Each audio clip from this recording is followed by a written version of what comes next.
వచ్చినా గానీ నా ఫేస్ నేను అందరికి చూపిస్తున్నాను కానీ ధైర్యంగా, ఎందుకంటే నేను తప్పు చేయని చెప్పి నాకు తెలుసు, ఆ ధైర్యం నాకుంది. అతనికి ఇలాగా స్పెట్స్ మాస్క్ క్యాప్ అయితే పెట్టుకుంటలేదు, ఇదే నా ఫేస్. నేను ఓపెన్ గా చెప్తున్నాను, నేనైతే ఏ తప్పు చేయలేదు. అయితే ఒక్కరికి మాత్రం థ్యాంక్స్ చెప్పుకోవాలి, నాకు సపోర్ట్ చేసి ఇంటికి వచ్చేయమని చెప్పిన వాళ్ళకి, అలాగే నన్ను తిట్టుకున్న వాళ్ళకి కూడా నేను థ్యాంక్స్ చెప్తా.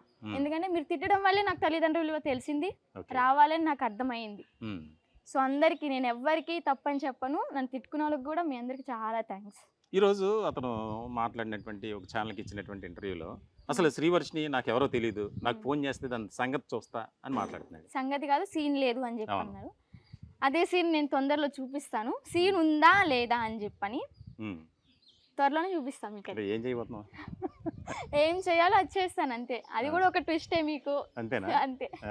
అంటే శ్రీవర్షిని ఎక్కడ ఉన్నా సరే 2 తెలుగు రాష్ట్రాల్లో ఒక ప్రొఫైల్, హై ప్రొఫైల్ కింద మారిపోయింది. ఈ విషయంలో కూడా అలా అనుకోవచ్చా? అంతే అనుకోండి, హై ప్రొఫైలే, మనం ఎప్పుడు తగ్గేదేలే.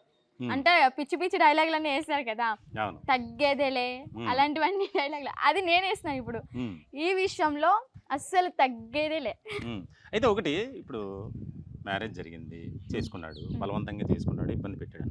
అప్పుడు నీ మెడలో తాళి కట్టినటువంటి సందర్భంలో నీ కాన్షియస్ అనేది ఉందా? నువ్వు కూడా చాలా నవ్వుతూ ఆ విజువల్స్లో కనిపించావు, ఇది తప్పు, నేను చేస్తుంది తప్పు అని అనిపించలేదా?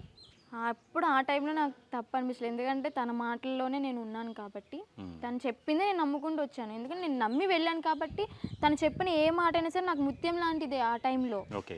అలాగా అనుకుని నేను ముందుకి వెళ్ళడం జరిగింది. కానీ అదే నేను ఇలా ఉన్నట్టయితే, తన గురించి అన్నీ తెలిసి ఉన్నట్టయితే అస్సలు వెళ్ళేదాన్నే కాదేమో, ఇప్పటికీ నా ఫ్యూచర్ మంచిగా ఉండేదేమో, ఇంతమందికి నేను తెలిసేదాన్ని కూడా కాదు కదా.